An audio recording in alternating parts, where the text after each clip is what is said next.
Welcome into Morning Invest on this Thursday. We've got a busy show for you today. Good to see everybody. Coming up on the show, we've got a lot of stories we're going to be covering on stimulus and Trump threatening members of the party. We're going to see day one of Capitol riots and whether Jim Jordan should be subpoenaed after all.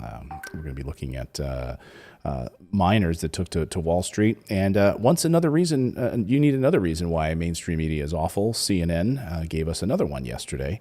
So we'll be covering that. Good to see everybody. How's the stream looking? David's in the control booth this morning. How's everything looking? Did you get the puppy? Good. I did. So yesterday, he ran back to the shelter to get the puppy. There is Clarice. Now, what did you name her? I named her Pizza.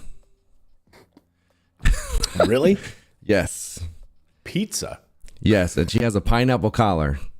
So, further proving that pineapple does go on pizza. Tell her it doesn't. No. Tell her it doesn't. Maybe the pineapple collar, but actual pineapple on pizza, no way. Oh, yeah, totally. Oh. You cannot eat pizza without pineapple, I'm telling you. Oh, my gosh. But yeah. Sorry to hear that. And I found out I got all her paperwork. She's actually 4 years old.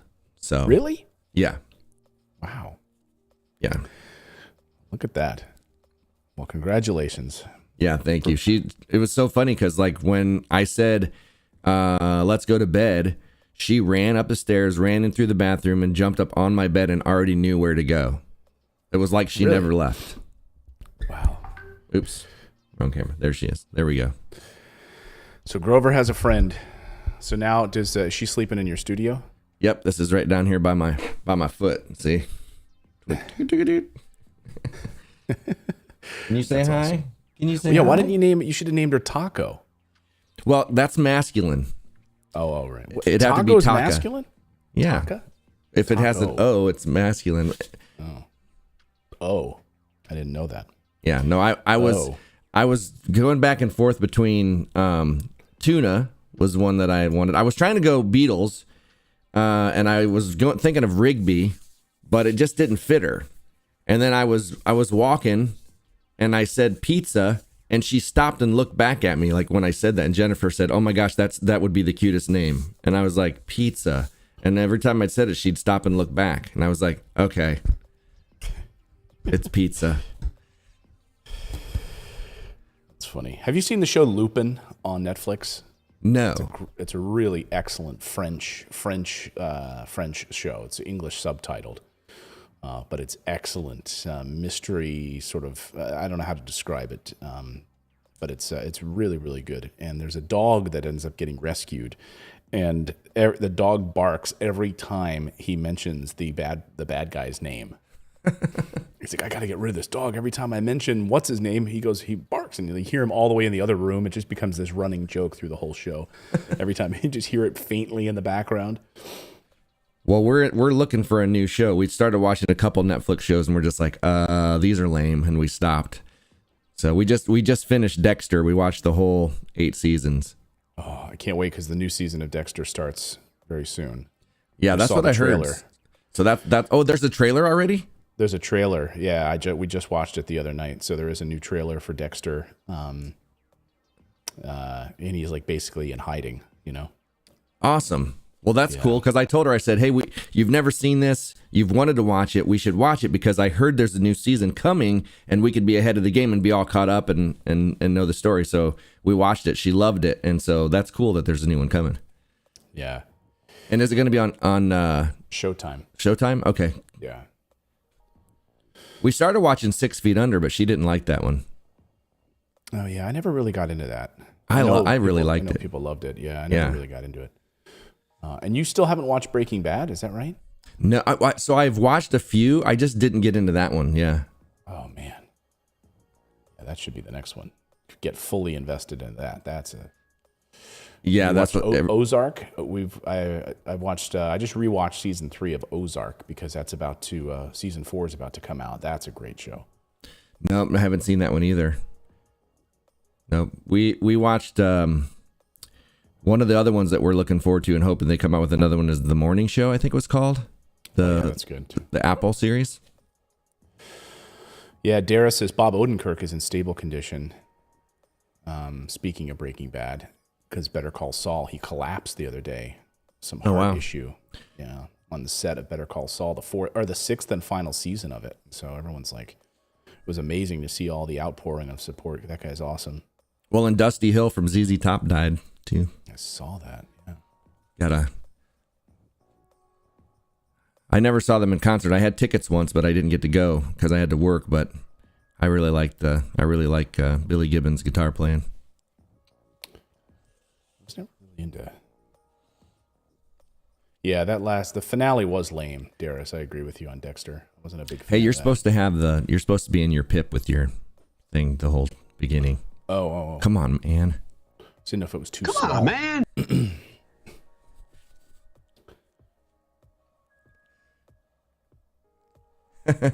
No audio on that. There isn't? Shoot. Glad you told me that.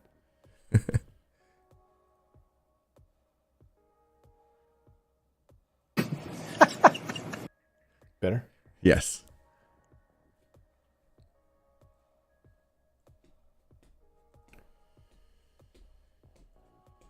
God. All right. We're going to start the show here in about 40 seconds. Hey, guys, we do have a daily newsletter, which I would love for you to subscribe to. Just go to morninginvest.com. Morninginvest.com. It's easy to sign up. It's totally free, delivered right to your inbox first thing in the morning. If it would load on me, come on, load website. There we go. Join our mailing list. Just go to morninginvest.com, put in your email address, and you'll receive a great newsletter every morning, Monday through Friday at least. Monday through Friday. That GIF at the top today cracked me up about the cat turning on the stereo. Oh yeah, yeah. With that chihuahua bouncing up and down on the couch. From the Secret Life of Pets. Yeah. I literally laughed out loud. All right.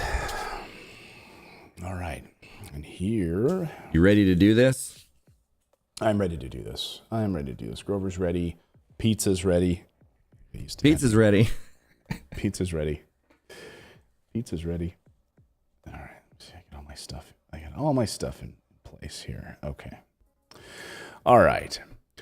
Well, on today's show, everyone, we've got a stimulus deal, if you can believe that. So what's next with this whole damn thing? We're going to show you what we know this morning, so we'll dive into those details. And striking mine workers head to New York City to tell Wall Street that they are sick and tired of poor working conditions.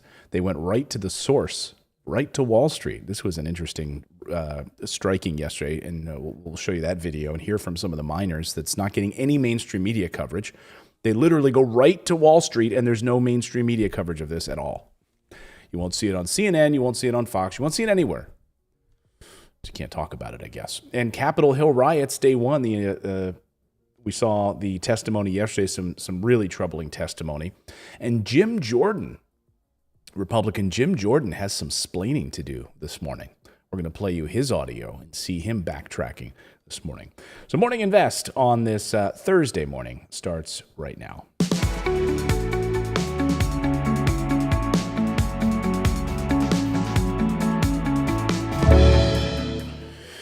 And good morning, everybody. Welcome into the show. Let's get right to it this morning. Let's talk about this stimulus deal.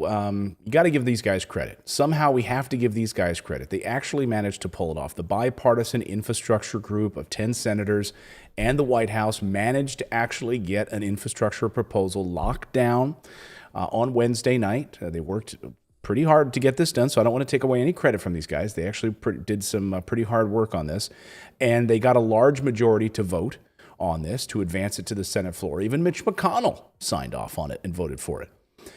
Final passage could come at some point next week on this, a potentially huge breakthrough after weeks of intense negotiations around this entire process that almost fell apart several times. Here was the press conference last night when that group got together. This is the happiest I think I've seen these people in a long time. They look relieved. Here is Senator Rob Portman in saying that we've got a deal. All right. First of all, thank you all for joining us for another later evening. We will be going back to do further discussions on infrastructure tonight at our offices because we want to be sure we get the final text prepared and out. But tonight's also a time to pay tribute to my colleagues behind me who have put together something truly extraordinary, which is a $550 billion much-needed contribution to our nation's infrastructure. And it happened from the center out. In other words, at a time when Washington seems broken, this group came together.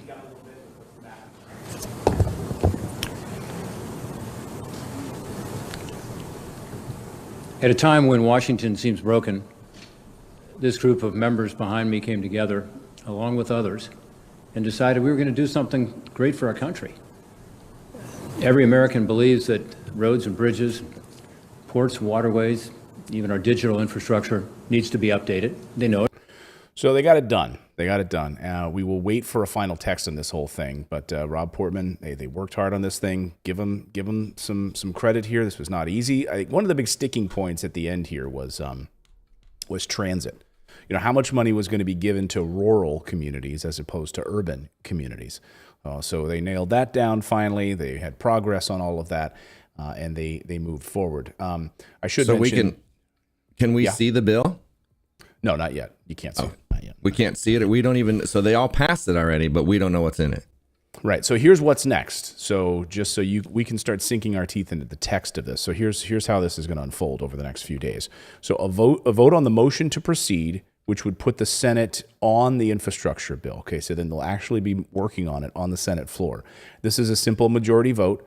Typically, Democrats then would then lay down the amendment, which they wanted to add. In this case, the bipartisan infrastructure agreement would be the amendment, which would be then hitched to the legislative vehicle that we spoke about before. And then we'll have to see if the text is ready. So this is what we're talking about. When is the text going to be ready? There's a lot of writing that they need to do in the next few days. I mean, if they want to go on their August vacation, they've got a lot of writing to do.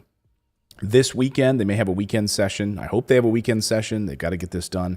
Or next week. Then if the text is ready, then the Senate will start voting on the amendments of this bill. Senate Majority Leader Chuck Schumer and Mitch McConnell may have to work out some agreement on some of these amendments, and then they'll probably have a weekend session next week, the first week of August, where they will finalize it the first week of August.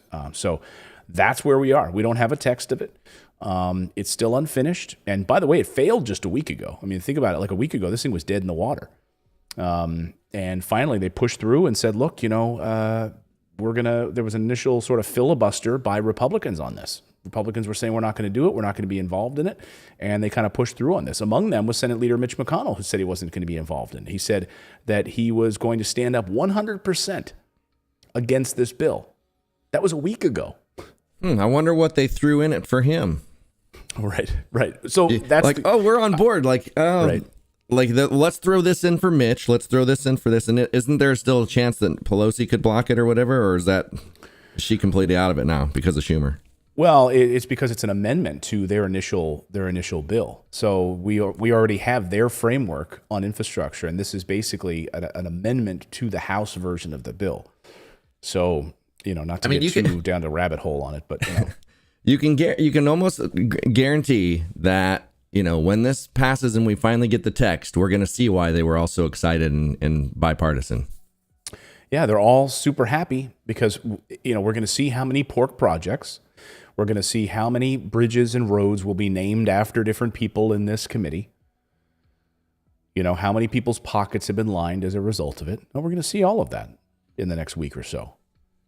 You weren't here yesterday, but I talked on the show about, in behind closed doors, the Senate Armed Services Committee was able to, without any hesitation, quietly pass an additional $25 billion to add to our military defense budget yesterday or 2 days ago.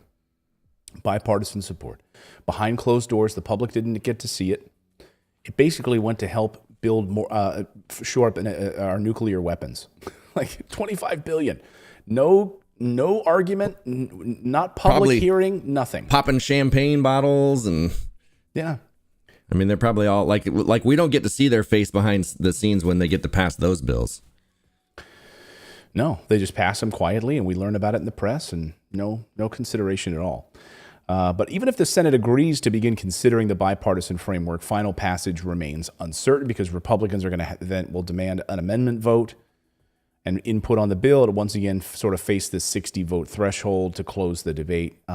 So we'll see. The Senate's going to probably work through the weekend to make progress on the proposal and try to get this all done before the August recess. It's like, okay, so we're going to give you $500 billion over 5 years. People realize that it's over 5 years. It's not like here's $5 billion to infrastructure now. It's 5 years, right. And 350,000 of it's probably going to Raytheon, Lockheed. Oh, of course, their infrastructure. Well, I mean, yeah, we have to see the bill before we Our before we know what's in CEO's it, chair at Raytheon creaks when he sits in it. We can't have that. It's a $400,000 seat.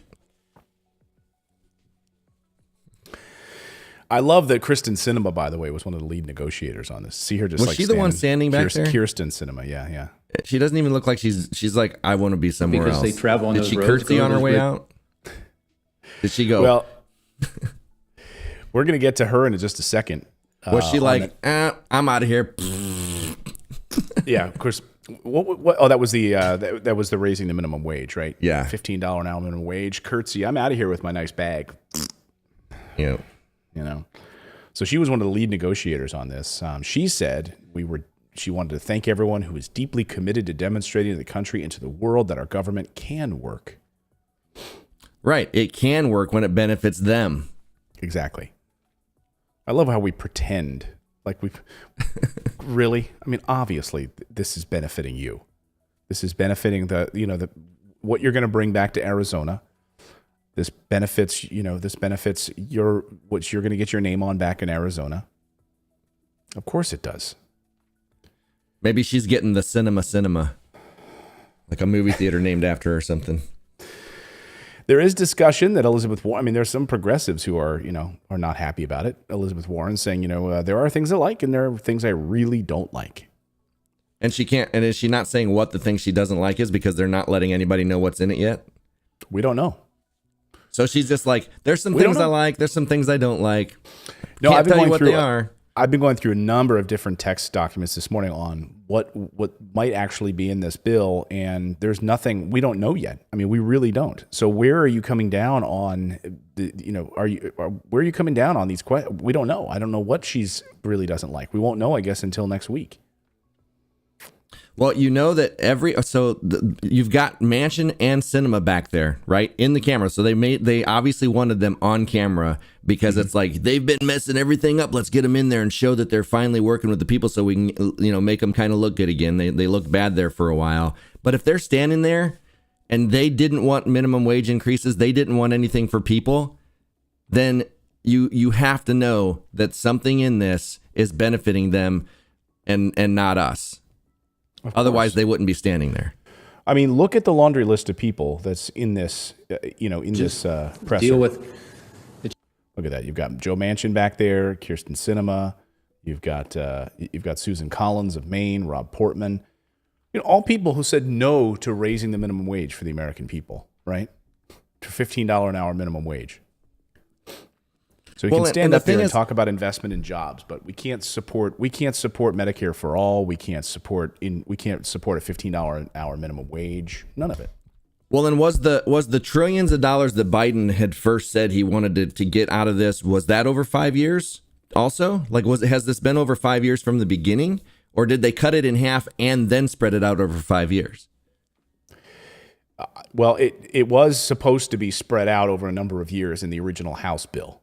So it was going to be spread out. It was never going to be an all at once, in 1 year, we're going to spend all of this money on these bridges and roads. Like, it's going to take 5 years of implementation. That was from the beginning.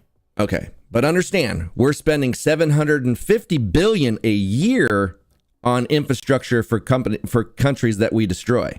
$750 billion a year, where we, the American people, the United States, is getting $100 billion a year for 5 years. So do the math on that. $750 billion for the Middle East for us to rebuild and police the world, and $100 billion a year in the United States for our infrastructure. I mean, we continue to send money to countries that we claim to have an adversarial relationship with on top of that. But we cannot provide $15 an hour minimum wage for the American people. Of course not. Of course we can't do that. So there you go. That's the first piece of this. But yeah, look at that. Look at those happy guys. Thanks for working together. Thank you. Wi-Fi to be able to do your schoolwork or your work or get your health care. So people know that it's needed.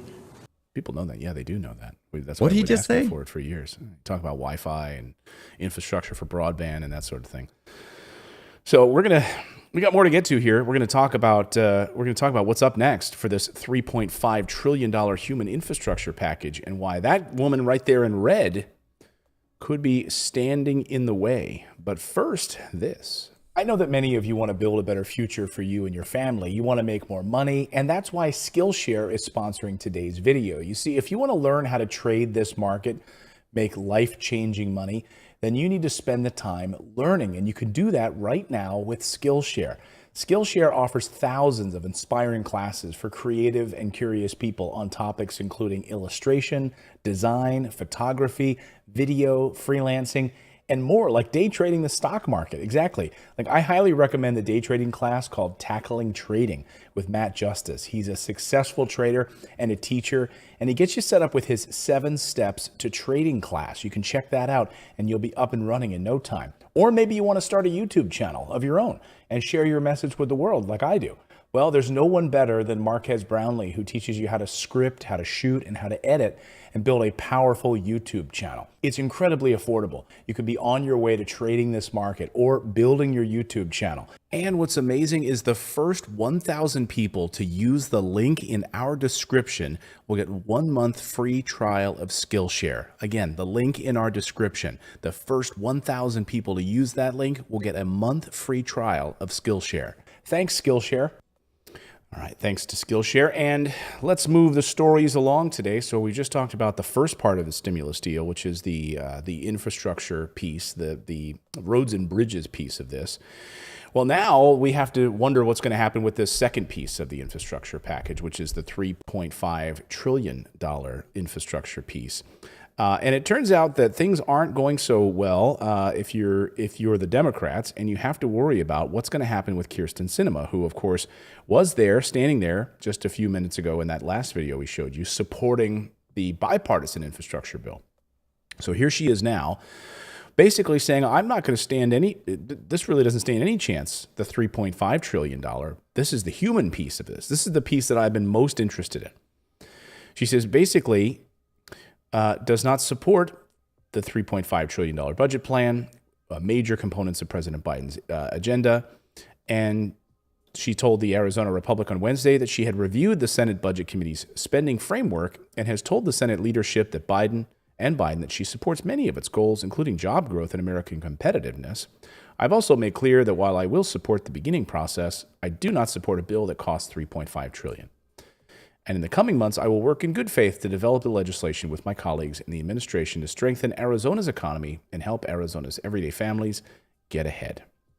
So just a number, like you're okay with the amount of money that we shovel towards bombs and bombing other countries, but this number laying out for families, for healthcare, for early childhood schooling, for daycare for families, for child tax credits, for immigration reform, all of these pieces for the human infrastructure piece of this, fixing schools. Can't handle it. Can't handle the $3.5 trillion. Come on, man. Exactly. And here she is. I mean, this is what Rashida Tlaib said. Sinema seems not to care that her own state is flooding, the West is burning, and infrastructure around the country is crumbling. Sinema is more interested in gaining GOP friends and blocking much-needed resources than fighting for her residents' future. And of course, a lot of people believe that she is like, why hasn't she flipped parties yet? Like, she's in Arizona, she's in Trump country. She's trying to align herself with Republicans. Why hasn't she flipped yet? Like, why is she still caucusing with Democrats? Can anybody figure it out? I mean, all Senate Democrats would have to vote for this. Why are any of them caucusing as any other? Like, we just need to call it one party Democrats or Republicans or something like that, because it's just one party now. Well, I mean, not according to Trump, because maybe that's why, they're trying to align themselves either one way or the other. But the group that came out in this infrastructure package yesterday, they're going to be primaried. So President Trump sent out this note yesterday about anybody who was going to work with Democrats on this. I'll get to the note in a second. But he's threatening to primary GOP lawmakers who favor the bipartisan infrastructure plan. 17 Republicans just voted to advance it, including Mitch McConnell, and he's threatening to primary them. I don't wear a toupee. Here's what he has to say. So, he can't take to Twitter anymore, so he has to release these Office of the President statements. Well, isn't it funny? Yeah. Statement by Donald J. Trump, 45th President of the United States. Here's what he says, and I'll read it. Hard to believe our Senate Republicans are dealing with the radical left Democrats in making a so-called bipartisan bill on infrastructure, with our negotiators headed up by Super Rhino Mitt Romney. That's his new nickname for Mitt Romney now, Super Rhino. This will be a victory for the Biden administration and Democrats, and will be heavily used in the 2022 election. It is a loser for the USA and a terrible deal, and makes the Republicans look weak, foolish, and dumb. How can you be foolish and dumb? It shouldn't be done. It sets an easy glide path for Democrats to get beyond what anyone thought was possible in future legislation. It will be a continued destruction of our country. Our borders are horrible. Crime is at an all-time high. Taxes and inflation are going way up, and the economy is going way down. And now this. Don't do it, Republicans. Patriots will never forget. If this deal happens, lots of primaries will be coming your way. Okay, first let's unpack this. Radical Democrats? Radical left-wing Democrats? Radical left-wing Democrats were left out of this process. Radical left-wing Democrats, if you want to even call them radical, I mean, is Bernie Sanders radical for wanting health care? Wanting a $15 an hour minimum wage? Like wanting good schools? Is that radical? This is the kind of brainwashing. This is the kind of brainwashing. Yeah, it is brainwashing. But like anybody but the thing is, like, none of them are radical for us, or otherwise they would be using the power that they actually do have to favor us. They could get more things in these bills if they were like, no, we're not voting for it. If they came together, all of the radicals, quote unquote radicals, came together, they could get more out of these bills. Yeah, of course they could, but they don't. Instead, they just take to Twitter and they tweet about, like Rashida Tlaib. Rashida Tlaib, by the way, she's one. She takes to Twitter a lot.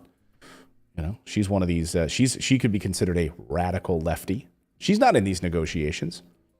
Radical, radical is Omar and Tlaib. Cody says, and they're anti-American rhetoric. They're anti-American. They're not anti-American. They're anti. They're just.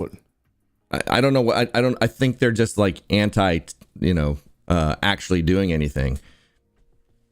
They're pro. I mean, the thing is, like I said, when Biden first won and Bernie Sanders, lost to him, he had so much power at that time that he did not utilize.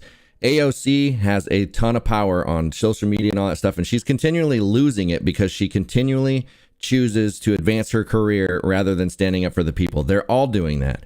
Anytime they have an opportunity to do something like Medicare for all, like force the vote, if they have an opportunity to do things like that, they back down. You never hear from them.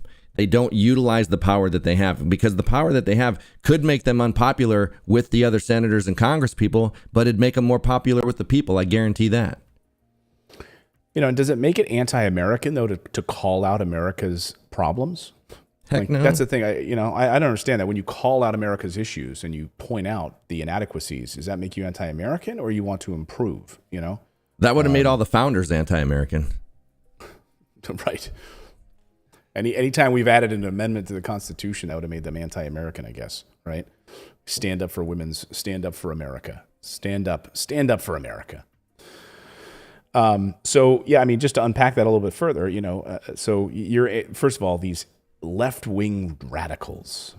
By the way, I think he's just upset that he couldn't get this done while he was president, by the way. You know, he couldn't get this done while he kept saying, we're going to have an infrastructure week. Remember that? Never happened. He couldn't get anything done on infrastructure. So now he's upset about it, that they put together a package like this, that they're going to fix roads and bridges and so forth and broadband and across the United States. But he's upset about it. He also says that our borders are horrible and crime is at an all-time high, which is absolutely false. Crime in the United States is not at an all-time high. That's very easy to look up, by the way. It's very easy to look up. And taxes and inflation are going way up, as if that's somehow Biden's fault. And that's somehow Republicans' fault, or somehow it's not anyone's fault except a pandemic with supply and demand. That's it. So anyway, you primaried. He's coming for you, Republicans. He's coming for you if you vote for infrastructure. I don't wear a toupee. He's coming for you, Joe. Come on, man. Sorry, Joe. He's coming for you. Better believe it. You better believe it. Better believe it. So, you know, again, all Senate Democrats would have to vote for this budget reconciliation bill for it to pass, a 50-50 chamber, where Vice President Kamala Harris would then be the tie-breaking vote, right? The package is crucial, obviously, for Biden.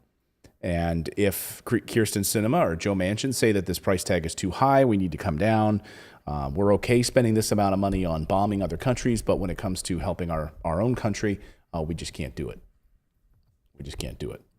So there you go, Kyrsten. I don't know. You know, she's the fact that she's already out there and she's not even like she's just bothered by the price tag. Right, the price tag.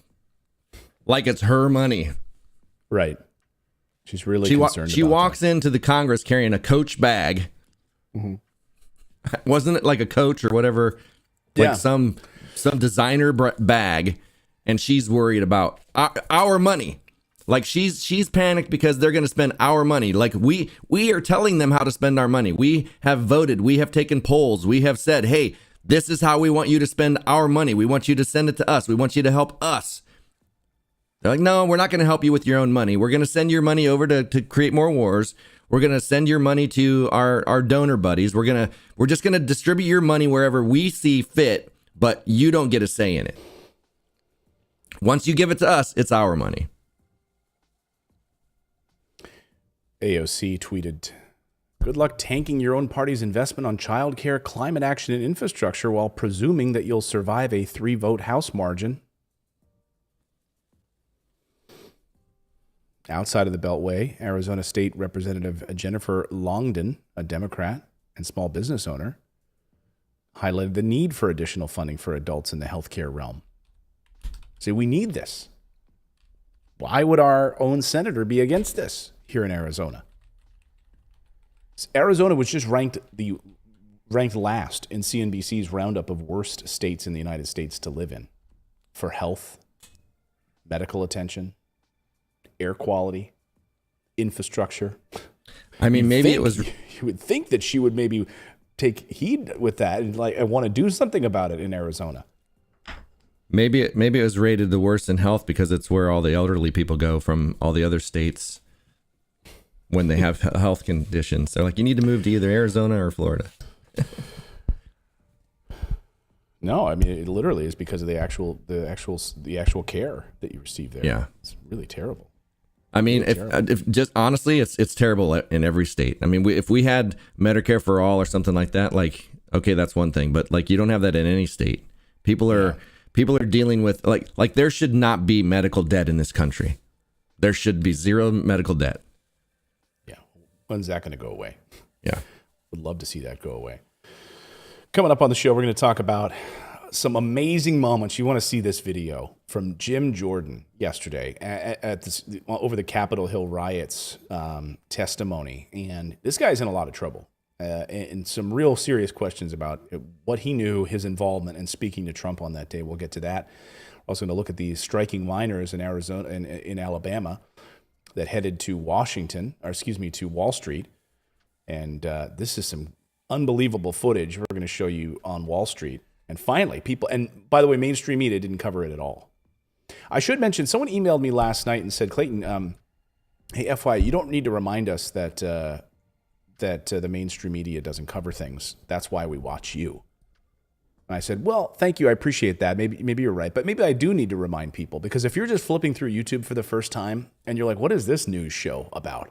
And you're like, I typically watch MSNBC, or I typically watch Fox or whatever. All of the mainstream media are a bag of liars run by corporate interests that only push a corporate narrative, and they they foist fake news on you from top to bottom. So I think I do need to remind people of it, especially if you're new here. Like, how many people watching right now are new to the channel? If you're new, and that's my argument with everything that we've been talking about the vaccines. I catch a lot of crap for my conversation with you on the vaccines and stuff, and I understand. And other things, like I'm probably going to have to bite my lip on the Capitol riot one. But like when all I'm saying is you guys are taking what the mainstream media is saying and ignoring all of the things that are being silenced. If you try to search for things on Google, they're blocking things that could be potentially true. And you're trusting the mainstream media to put it out. So all I'm saying is there's another narrative out there. You just have to be willing to find it. And it's getting harder to find it because YouTube's scrubbing it. Google is scrubbing it. Facebook is scrubbing it. They're getting ready to start scrubbing it from your text messages. So it's like, if you want to find other voices, it's getting harder and harder. And that's like, it's okay for Clayton and I have a discussion, and it's okay for you not to agree with me, but to call me a conspiracy theorist and report this channel and things like that, like that's, we need to have conversations, and we don't have a trusted source in this country to say, if there are people that are suffering, why is nobody going down any kind of rabbit hole and investigating? The media should at least say, hey, there's this going on. We're going to investigate this. But like, 2020 and those places that used to do these investigations, Clayton, I don't know if you know the story, but you remember there was a group of people that were getting ready to do a story. I believe it was on 2020 on the milk industry or something. And they had all of their sources and everything. And then they're like, you know what? They're one of our sponsors. We're not going to run this story, even though it was something that was health related. And so the whole story was pulled, and they had done all this research. So it's like, if it affects their advertisers, it doesn't go on the channel. And so you have to understand that these big pharmaceutical companies that are paying these news organizations billions of dollars a year for advertising, they don't want you to know the adverse effects of this stuff. It should be they should not have if you guys all agree that, you know what, there's a percentage of people that should suffer for the greater good of the world, then that's fine, but they should at least be talking about it. These people should at least be able to voice their problems on the news, or voice it so that we can hear the alternative voices. So that's my problem. It's not, the fact that, that all this is going on. I understand that if you're trying to fix something. Oh, you can't? Oh, I don't have it on. No. Yeah, it's not a matter of I understand that if you're trying to fix something, there can be adverse things. But the thing is, we should know about it. There should be some kind of investigation going on to find out just how much we're being told or not being told. And Cody, what was this? I missed this. Cody mentioned something about Omar and they were anti-American. And so I missed his follow-up. So Cody, what was your follow-up to this? You said they're anti-American. I think that's what you said, right? Yeah. And we don't scrub stuff. If there's sometimes where YouTube, if you say a certain thing, YouTube will pull your comment. We don't do that generally. We don't do that. It has to be pretty bad for us to pull your comment. YouTube added all sorts of filters now that they get rid of hate speech. They get rid of like swearing. All of this stuff. So yeah. I don't know what you may have said, but so we also, and they don't allow links, and there's a whole bunch of stuff. So, anyway, so yes, we're going to get more. We want to be able to share, the real stories and the real news, and we're not driven by any corporate agenda here that doesn't let us run a story. Because, just like CBS had to do back in the day. If you ever watched The Insider, the famous, the Russell Crowe movie on the smoking industry, there were the corporate lawyers basically had them remove the piece of the main story about it because they were worried about being sued in their advertising. This is how they do it. This is exactly how they do it. Wolf Clan is saying, David, how high is your integrity? Would you be able to go against a big sponsor of you if they didn't like your opinion? Of course I would. Yeah. I mean, you know, we've had, here's an example, right? Here's an example on this channel, right? Amazon Pharmacy has sponsored our show. How many times do I blast Amazon? I mean, right? I mean, I blast them all the time. Amazon Pharmacy has sponsored our show. I actually am a full-time streamer on Amazon. So I've blasted them repeatedly, called them out right here. So I'm not afraid to do that at all. I'm not afraid to do that at all. So thank you guys for supporting independent journalism. Thank you guys for becoming a channel member and supporting what we do here. I really appreciate it. We've got more stories to get to on the show today. What's that? Justin Peacock said Twitch isn't censored. Yes, it is. They're all censored. Yeah, all they of are. These big companies, you know. Well, you know what's crazy is they're censored to the tune of, like, if they remove your comment and too many people are in here saying things, they can actually remove our chat, and Clayton, the channel, can actually get a strike for your comments. Yeah, that's what YouTube is doing now. Like, if you guys say something that YouTube deems to be in the fringes or whatever, having a conversation about medicine or what, I mean, who knows, right? Or alternative forms of health or holistic, whatever it happens to be. YouTube can, like, just deem it one day, and they can literally strike my whole channel just because you guys in the chat are saying something, not even something I said. I consider myself a free speech purist. And the thing is, like, you guys have to just look, like, there were facts about the Hunter Biden story out there on the internet, and Facebook scrubbed it, Twitter scrubbed it, YouTube scrubbed it. They scrubbed this story completely off the internet to only find out later that it was actually true. So if they're scrubbing all of this information so that we can't get a counterpoint of view, so that we can't at least go down a rabbit hole to do some investigating, because they're not doing it for us. There's nobody doing any investigation on any of this stuff. We're not hearing about military spending. We don't hear that $750 billion of our money is going away. The only way you guys know that, the only way you know we're in a war with Somalia right now, is because you hear it on channels like this. You don't hear it on the mainstream media. So, and by the way, there's two or three stories that you're going to hear right now that you're not going to see on the mainstream media. We're going to get to two of them in just a moment, especially the miners and what CNN did yesterday. Yeah. So, and the thing is, like, that is the threat that we're against, is the more that they try to thwart free speech and even, like, blocking the president on Twitter. I know a lot of people are like, yes, that should have happened. I disagree. Like, the more that happens, then it's going to start coming out to channels like this, who are not as fringe as they consider those people. It's going to keep going tighter and tighter and tighter until the only voices you do have are Fox News, MSNBC, CNN, who we all know are lying. Facebook. Yeah, I mean, look, we had during when Trump got yanked off of Twitter, I was one of the first people to say, I think this is wrong. Like, you're censoring. You're censoring this guy. You're censoring the president of the United States. And I had tech friends, that I've known for many, many years that said, this is great. They should have absolutely done this. And I said, be careful what you wish for, because you might hate everything the guy stands for, everything the guy says, right? I can't stand Donald Trump, right? And, but so what, now we just block people that we just totally disagree with, and it's going to start to come to you next. So be careful what you wish for. And we already started seeing it happening to progressive channels, right? Because they don't want that story out there. Corporatists don't want Medicare for all. They don't want you they don't want you to be free of student loan debt. They want you to pay 4 times as much for prescription drugs in the United States, because they make so much money off of it. And so do their advertisers. And so channels that are telling you we need Medicare for all and lower prescription drug prices, guess what happens? They get pushed down. Mm-hmm. They get hidden because it doesn't support corporate interests. And that is why it's so important that, like, if I were in a position of, like, AOC, if I were in a position that she's in, you wouldn't just see me tweeting. I would be in there using my power.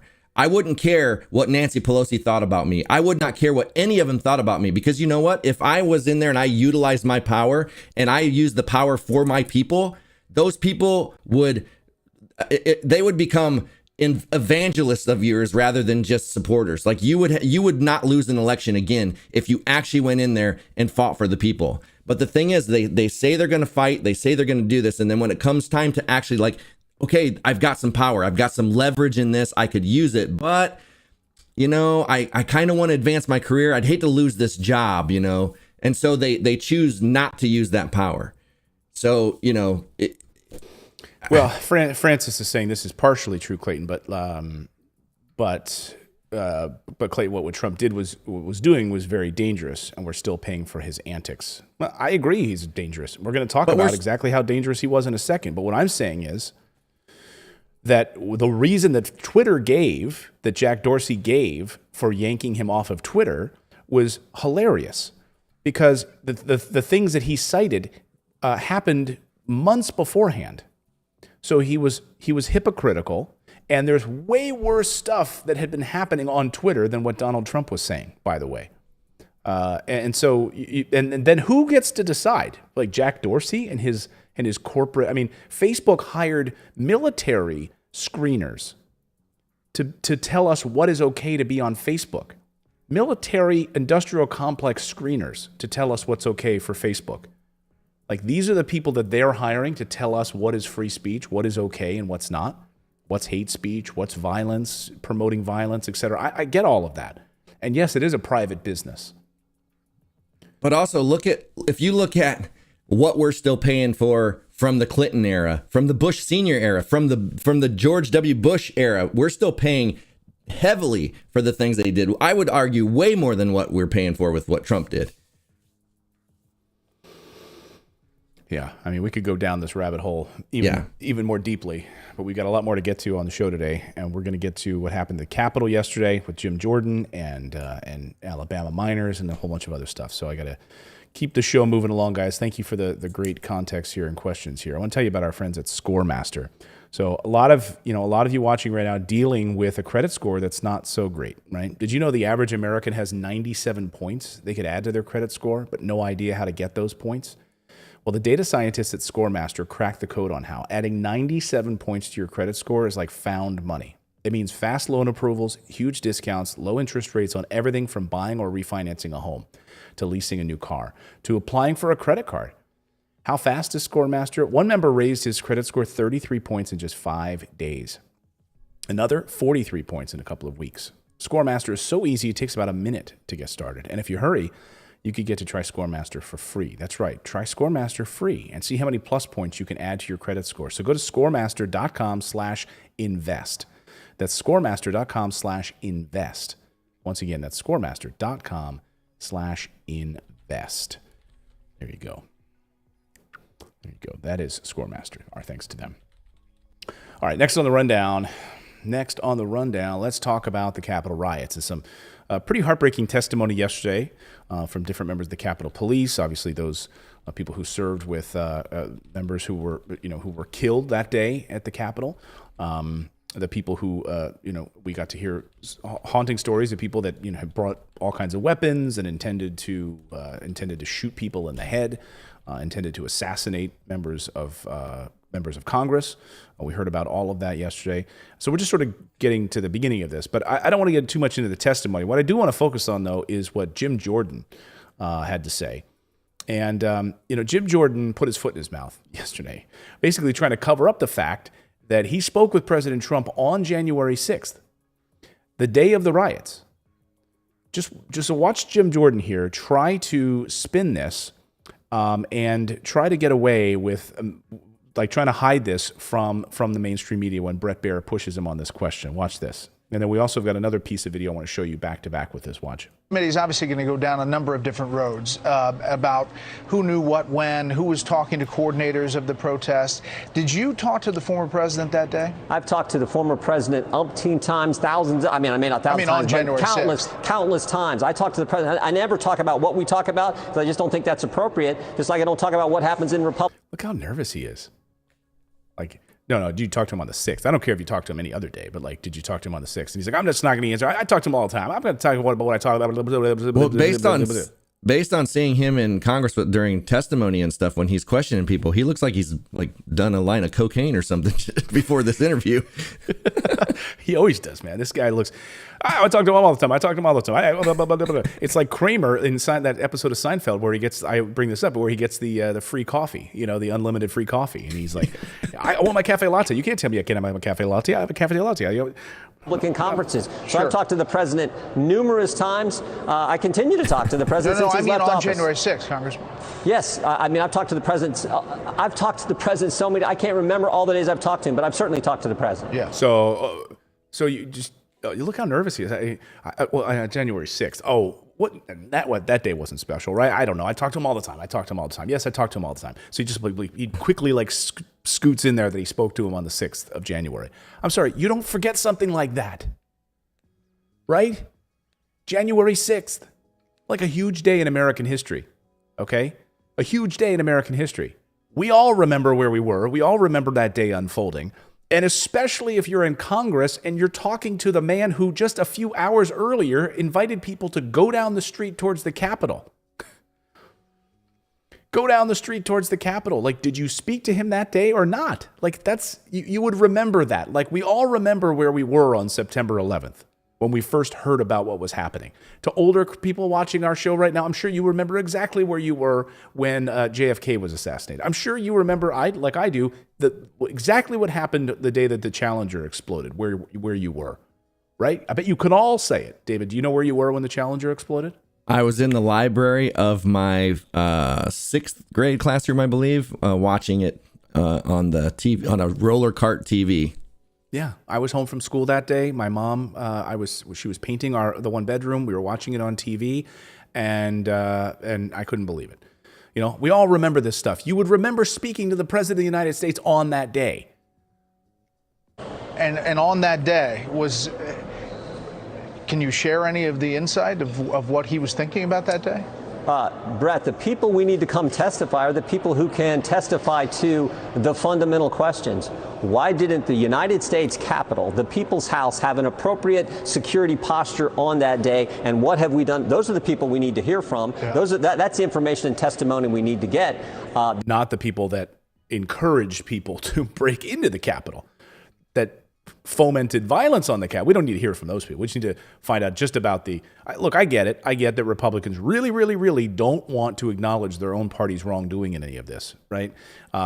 As far as January 6th is concerned, because obviously the party exists to serve Donald Trump, right now. And and literally it was all a part of his big lie that he didn't win the election, right? So that he could right now, and we now have the proof in this, right? $75 million that he's raised because of his super PAC to fight election lies, as we talked about this earlier in this week. Not a penny has been spent on actually fighting the election. It's all gone to him for lavish dinners, for his own private jets, for his legal fees. McDonald's is not lavish, Clayton. I don't know how many times I have to tell you that. Hey, I don't know if you've had the McRoyal Deluxe. That thing it's pretty lavish because you got, Ready? You have the cameras rolling? You got an extra tomato on there. There's no tomato on his sandwich. Are you kidding me? That's true. There's no vegetables in that guy's sandwich. No. Oh, man. I want a burger with 3 pieces of cheese. Keep I those want 4 pickles patties. and green stuff. It's like I don't eat what my food eats. Newman. No broccoli, foul weed. And we know the whole reason for Jordan's deflection here is because he wants to deflect it to Nancy Pelosi. Like, why, as Speaker of the House, isn't there more money spent on Capitol Hill police? Right? Like, okay, so that's the deflection. You're going to point that in that direction. So So if you spoke to Donald Trump on that day, and you speak to him multiple times about what he was thinking, what he was doing, who he was commenting, was he keeping the National Guard away on purpose? All of those things. Why didn't he come help Mike Pence, who they had set up gallows outside to go hang the Vice President of the United States, saying we're going to shoot him in the head? My opinion is the reason they didn't is because they obviously knew they weren't in that much danger. I mean, again, I say this every time this story comes up. Who wasn't in that much danger? A group of people were able to get into the United States Capitol. There's video that people don't ever bring up of sticks being passed out of the bottom of the Capitol, handed to people to break windows and stuff like this. They were getting let in by people. I mean, I don't know. Yeah, they opened the doors for people. Yeah, so they were moving the gates out of the way. But that doesn't get Trump off the hook, and that doesn't get Jim Jordan off the hook for having to be subpoenaed. I mean, the question now becomes, should this guy be subpoenaed as a result? There's more to this, because he can't remember if he spoke to him on the 6th. That's what we should focus on. But I don't think that Benny Thompson, the chairman of this committee, said everything's on the table until we raise this issue about the Speaker's office is the one who knows what the security posture and why it was the way it was. Once we raise that question, he said, well, everything's on the table. There's some confusion over what you told Brett Baer on Fox News on Tuesday night, so I want to clear it up. First off, yes or no, did you speak with President Trump on January 6th? Yeah, I mean, I spoke with the president last week. I speak with the president all the time. I spoke with him on January 6th. I mean, I talk with President Trump all the time, and that's I don't think that's unusual. It is unusual to speak to him on the day that this is happening. I speak to him all the time. Look, he clearly has something to hide here. Clearly. And dodging these questions on this. I would expect members of Congress to talk with the president of the United States when they're trying to get done the things they told the voters in their district to do. I'm actually kind of amazed sometimes that people keep asking this. But of course, I talk to the president all the time. I talk to him, like I said, I talked with him last week. On January 6th, did you speak with him before, during, or after the Capitol was attacked? I'd have to go. I spoke with him that day after. I think after. I don't know if I spoke with him in the morning or not. I just don't know. Look at that nervousness, though. Like pulling up his pants. I don't know. I'd have to look. Well, how are you going to look? Well, I mean, it's easy to do on phone records, right? You could easily see that. Did you call the president? Would that would all be subpoenable, right? That'd be very easy to find out.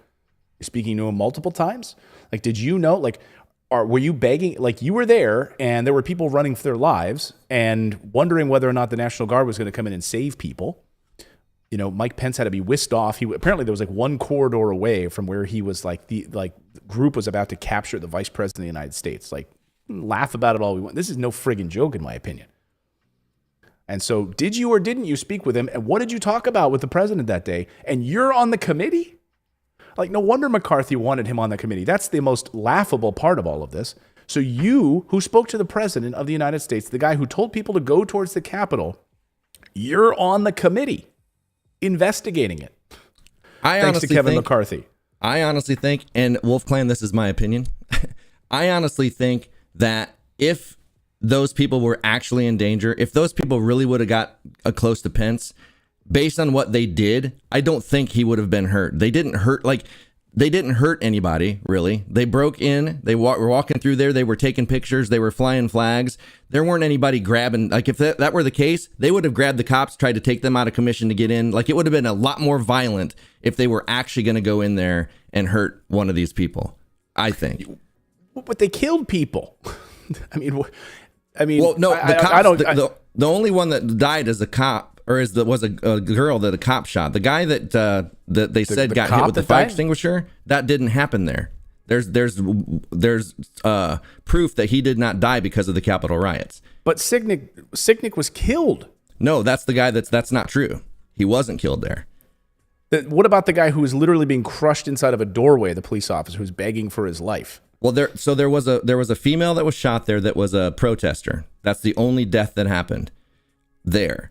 The cop that died there did not happen because there was no fire extinguisher. That story was proven false. So Sicknick didn't die at the Capitol, even though he was died, held in. But he was not the one that was held. His own brother, testified that he did not die from that. Okay. Well, as Cutie Pie says, this cop who was smashed up against the doorframe, I beg to differ. Yeah, if there may have been people that were put in position, but he didn't die. You know, all I'm saying is, if there were people that were going in there to kill a vice president, they would have killed anybody who got in their way. The crushed guy spoke at the commission 2 days ago. But yeah, just do a search on the Brian the Sitnick guy, and you'll see the story. Like, well, there was, of course, in the immediate aftermath, there was people saying that the fire extinguisher to the head is what killed somebody, and we know that that's not true.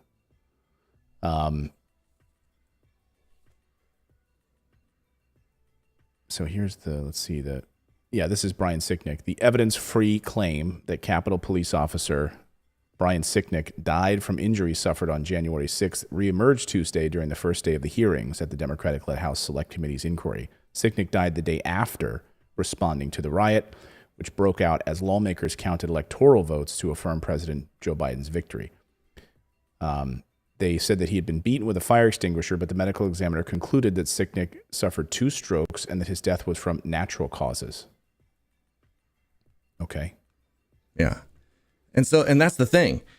All this time, people have been saying this cop was murdered. And that's why everybody's up in arms about this whole January 6th.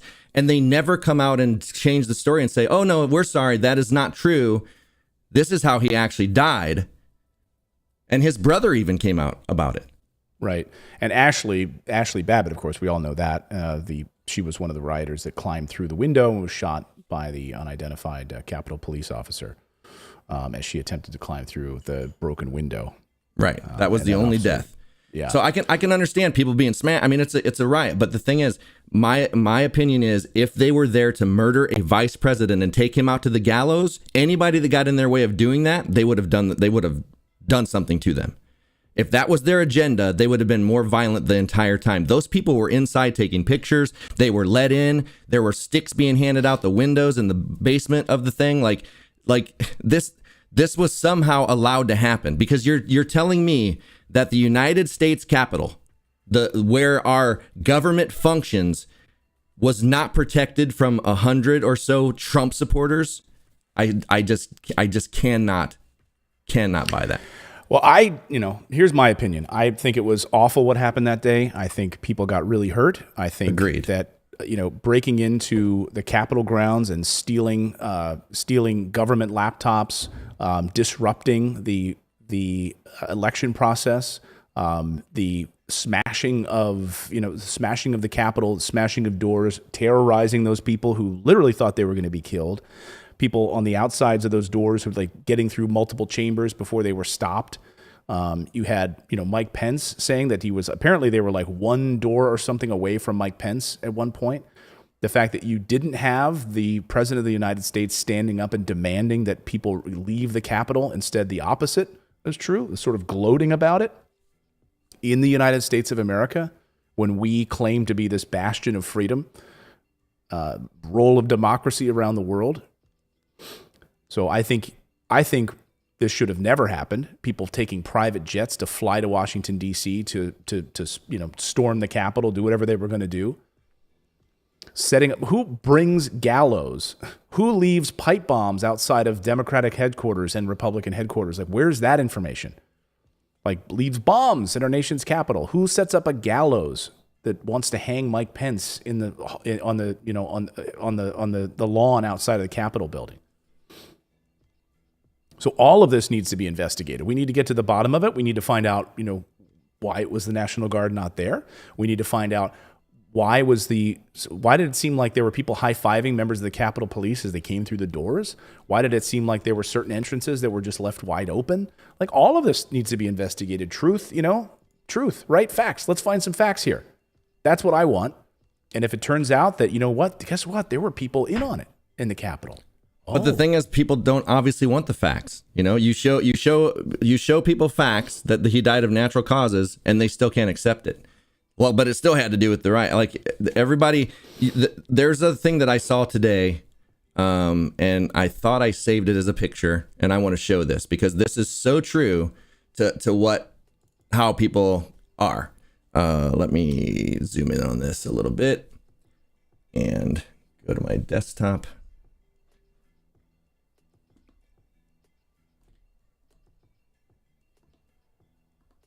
Okay, it's not very big, but it says, first For me to switch to my camera is a big deal here because I got to empty this and then, okay, so let me go to here. It says, sometimes people don't want to hear the truth because they don't want their illusions destroyed. And the thing is, like, a lot of people have these illusions that they've been told how they think this has happened. It's like there are still people out there that believe that Lee Harvey Oswald acted alone, even though there's been so much data to prove that there's no way he could have done that on his own. But because that's the illusion that people want to believe, they'll die on that hill. And the thing is, like, as truth starts to present itself, you have to be willing. Like, every story that I read, every story that I hear, I'm willing to pivot when I get more information. It's not like I just sit there and I'm like, oh no, that's BS. The government did it, it's BS. No, I go down rabbit holes. I read articles, I watch videos, and I take in all this information, and then I start to form my opinion. I don't just form it right out of the gate. But you have to be willing, when you get more information, to realize that maybe it didn't happen the way you wanted it to. Like, you want so bad for Trump to be responsible for this. You want so bad for somebody to pay for this. And I understand it was not a good thing that happened.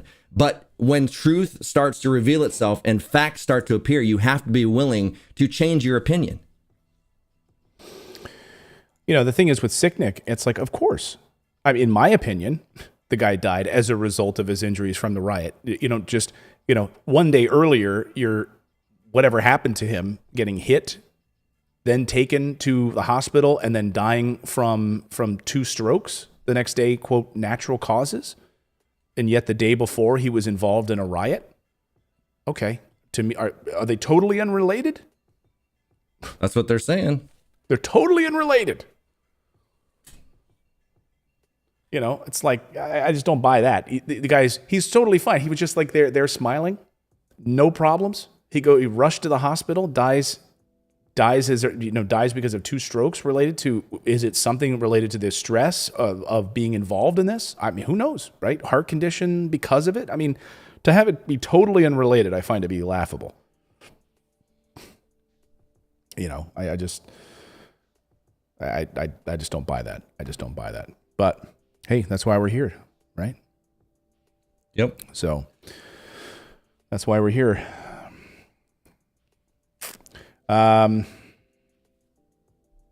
Yeah. Anyway. All right. So Jim Jordan. That was the story. Jim Jordan. Will he or won't he have to be subpoenaed as a result of admitting that he spoke to Trump on that day, fomenting a riot at the Capitol? I think so. I think, you know, and it's also, can you really investigate something that you were maybe involved with? Like, is that fair? Is that why McCarthy put him on the committee in the first place? Can you, you know, it's like asking, I don't know, it's like asking, I don't know, it's like asking a terrorist to be in, like, to sit in on the investigation of 9/11 commission or something. It's like asking Osama bin Laden or somebody to sit in on a committee and investigate the very thing that they may have helped cause, or do nothing to stop it. All these people are running through the building, you know, looking after your colleagues and stealing computers and disrupting the presidential process of actually, installing a new president of the United States. Okay. There you go. That's my thought on that. All right. Next story. I want to talk about, we're almost out of time here. I'm missing the market open, but we'll get to this here. Or maybe should I hold these? No, I don't want to. Should I hold these stories for tomorrow?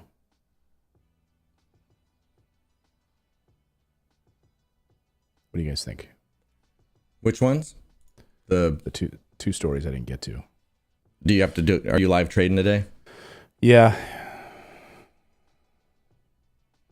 I should. Yeah, I'm running a bit late here. It's going to push us well past. Yeah, guys. So we'll hold these for tomorrow. Get to my show here, but okay. Parnick says, I like this show when it was about investing.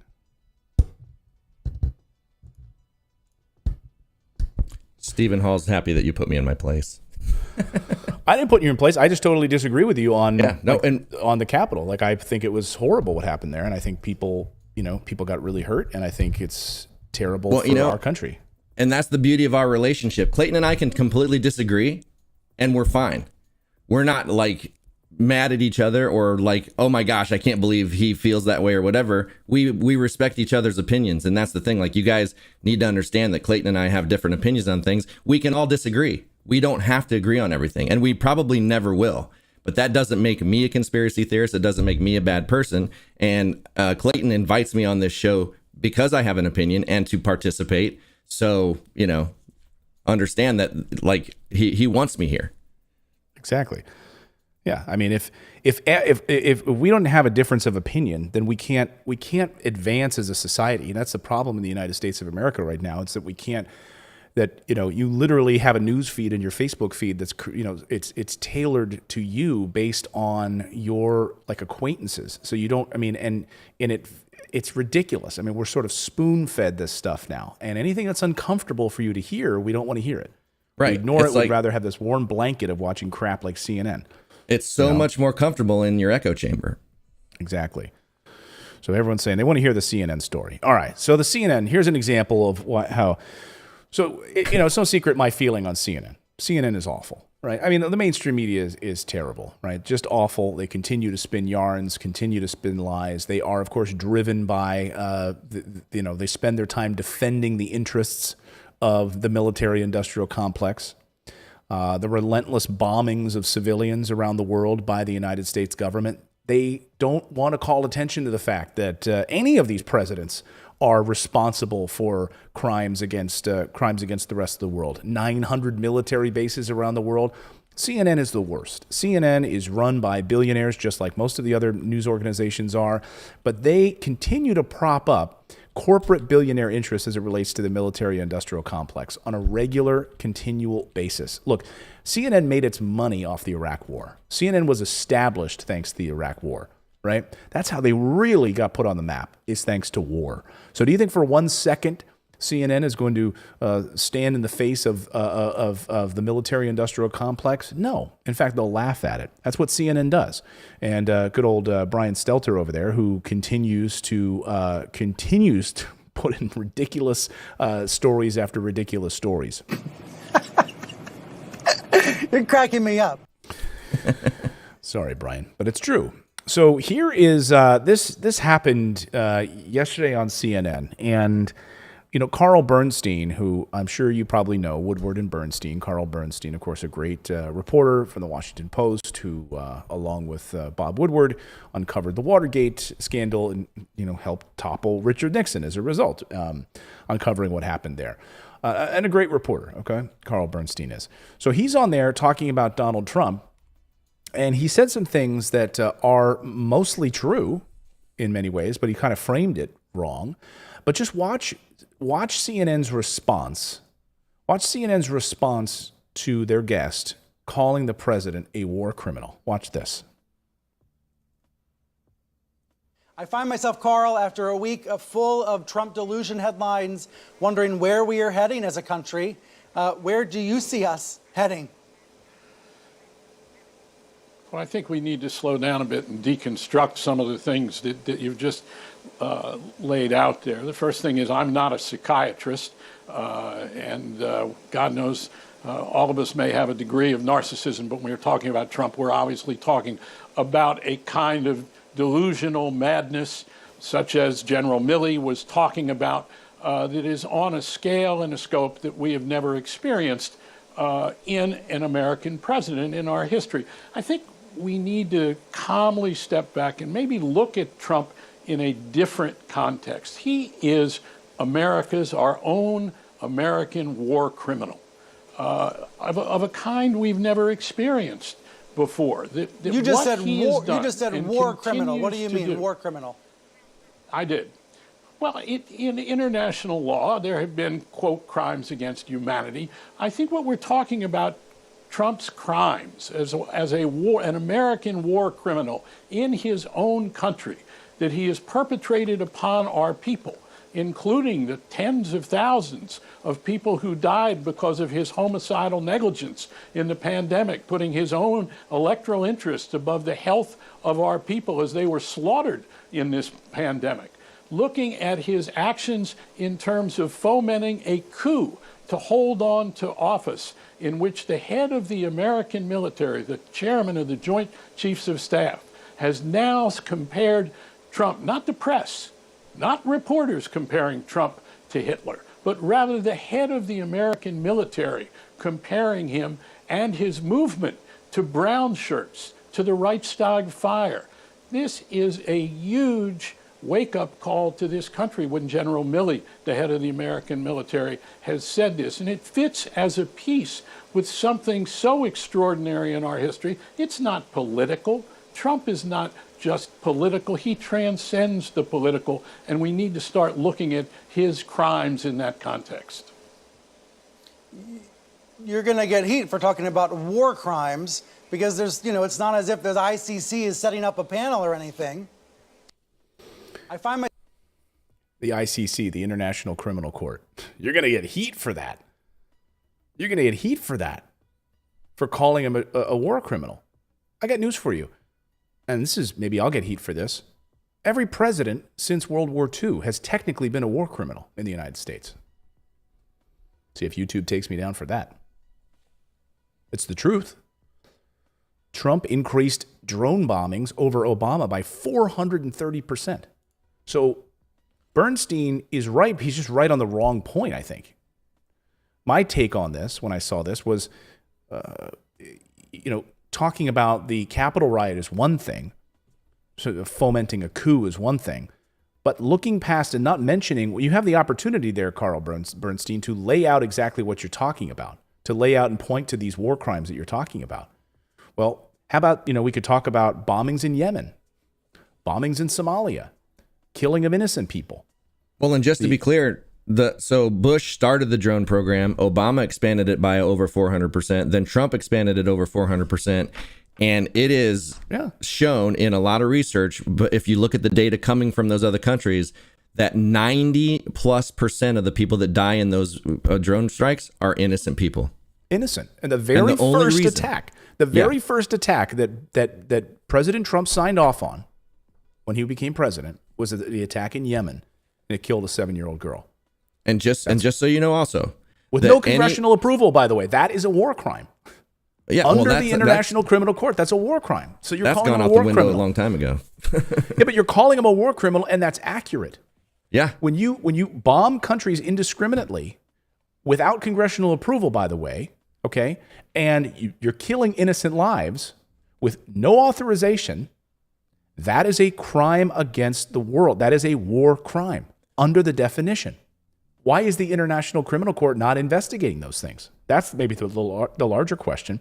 But the story is just that watching CNN, so to bring it back to CNN, watching CNN, I just can't believe he would say that he's a war criminal. I can't. That's just a bridge too far, Carl. We can't. Look, we are the network here at CNN that supports war. Remember how many generals we have on our payroll? I'm just flabbergasted that you would call these guys war criminals. Come on now. Are we gonna start calling Biden a war criminal now here on CNN? We can't do that, Carl. What's the difference? I'll say it. When we in the United States spin the idea of bombing countries indiscriminately as protecting us or our soil or our interests, or being a force for good around the world, when you get the real stories out of these regions and you see how many innocent people are killed as a result of the amount of money we spend on our military and bombing around the world. Well, and Obama officially assassinated 2 U.S. citizens without due process, Anwar al-Awlaki and his son Abraham, who was 13. Yeah. And the argument was from the Obama administration on Abraham was his son, right? Oh, well, then he should have basically, he had bad parents. Yeah. So I'm sorry.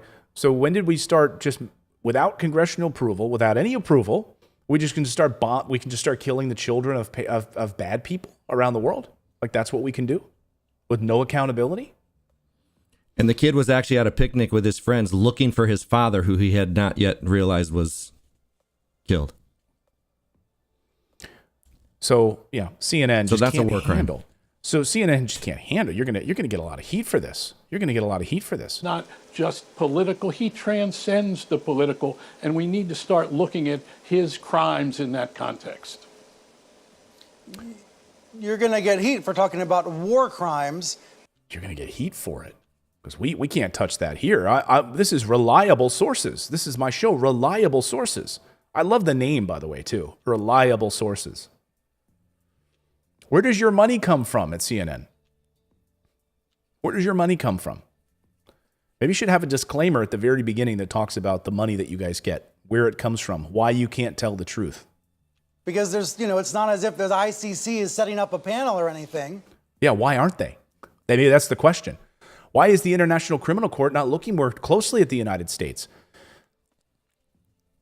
Finally, the United States agreed to a UN review of crimes against humanity and civil rights abuses in the United States. Maybe we should. What do you think? Is it okay? Are we just sort of all brainwashed into thinking that it's okay the United States is allowed to indiscriminately bomb countries around the world?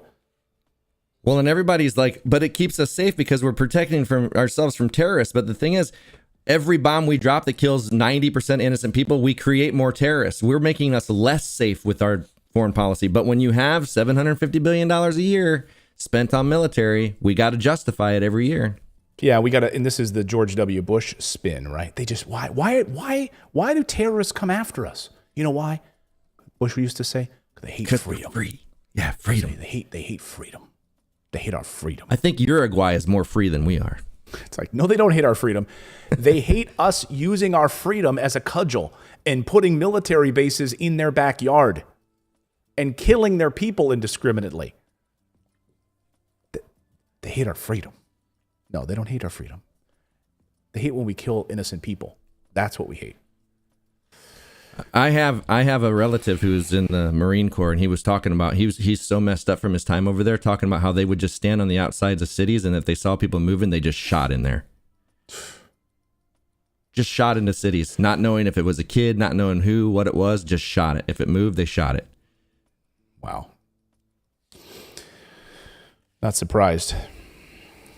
Well, before we get out of here, I want to tell you about our final show sponsor of the day. And our friends over at Manly Bands. I love these guys. Buying a wedding band doesn't have to suck. These are gorgeous. For the better part of their lives, our better halves have been fantasizing about the perfect wedding ring. You know, it's wedding season right now. In fact, my 4-year-old is going to be a flower girl in an upcoming wedding. They have cut, clarity, carat, color, you name it. For us, not so much. And jewelry stores clearly think the same thing, right? It's all about the women's stuff, right? What about the men? You're trying to find one for men. It's like they've got one little dusty section over in the store. They've got like nothing, right? All the women's, they're all taken care of. But the men, we got crappy, ugly wedding bands. Not anymore. Manly Bands is here to rescue you from an otherwise hellish band buying experience. Manly Bands offers your hand the freedom to look how you want in just about every type of earthly material imaginable, even from space. That's right. So I want to show you the one that I got. This is called the Angler. Gorgeous. Gorgeous. That is nice. Really nice. And you have all of these different choices on their website. And the best part is, to know your ring size, they have an app. So you just download the app on your phone, and you put your hand on your phone, and it measures your finger for you. So you can get the perfect size, and it's all taken care of. Once you know your size, it's time for the fun part. That's when you get to pick your Manly Band. They have curated collections like the Jack Daniel's Whiskey Barrel collection. I got the Angler. That's the one that I got. Do your wedding bands in Portugal go on the right finger, the right hand? No, I had just put it on this hand because I was holding the microphone in this hand so you can see it. Gotcha. So not here. And I actually I've been wearing it here on this hand here. So you can see a little bit better in the sun. Or in the light here. That is nice looking. So you can choose from all different sizes, all different shapes, all different colors: gold, wood, antler, steel, dinosaur bone, and even meteorites. Yes, you can get a meteorite Manly Band. And guess what? You're going to get 21% off right now. 21% off if you use this URL. If you go to manlybands.com/invest. So to order your Manly Band, get 21% off, plus a free silicone ring that they'll also ship to you. So you get a separate ring for free. Go to manlybands.com/invest. It's right there on your screen. That's manlybands.com/invest for 21% off Manly Bands, the best damn rings, period. Thank you for giving us some men love around here. You know, we always have to, it's always just the women, but these are great. Yeah, Lisa says, maybe I'll order a new wedding band for my husband for our 36th anniversary. Yeah, there you go, Lisa. Yeah, there you go. Check it out. And they're very affordable. You're going to love them. And pick one that you really think you would like. I think they're gorgeous. I love it. I love it. They just don't have any. I mean, you go to the store, they just have terrible collections for men. But the Manly Bands is I wish they were around when I got married 10 years ago. So thanks to Manly Bands for supporting the show. And thanks to all of you for supporting everything that we do here. We are here live every morning, 8:30 a.m. Eastern time. We're going to bring you the stories you won't see in the mainstream media. We're going to get into arguments. We're going to talk about the facts. We're going to get a little uncomfortable, but that's what the show is all about. If you're not uncomfortable, you're not growing, right? I love being uncomfortable because I'm uncomfortable like with working out or eating new foods and stuff like that. I mean, but if you always stay in your comfort zone, you never grow. You will never grow. And Belinda brings up a great point. She says, where else in the USA can you interact with the news? Exactly, Belinda. And we have a conversation with our audience here. So if you disagree with us, I'll put it up on the screen. We'll have a conversation about it. You know, we're not corporate run news media. We're going to give you the stories you're not going to see other places. And when we have these conversations, what it would be good for you guys to do, instead of saying, oh, David, you're stupid and you don't know what you're talking about, go look it up for yourself. Go start seeing what you can find and find the middle, find where you land. This is when you're challenged, don't just shut it down. Challenge yourself to go find and verify and look things up and read and watch videos and get more information. That's how you grow. That's how I grow. Once I hear somebody say something, I'm like, I don't know that I believe that. And I'll go down a rabbit hole of information and read and look and all this other stuff. And maybe you don't have time, but if you don't have time, then don't completely write it off and disagree. Yeah. I mean, you can say, hey, David, I think you're an idiot. That's fine too. You can say that. You can say, hey, Clayton, I think you're an idiot. But then just go do some reading on top of that. Exactly. Yeah. And Grover and Pizza agree. They get along nice. Yeah, Pizza is over here. She's out of the bed now. She's over here chewing on a carrot. I wish I could show it. Let me see if I can move my camera over there.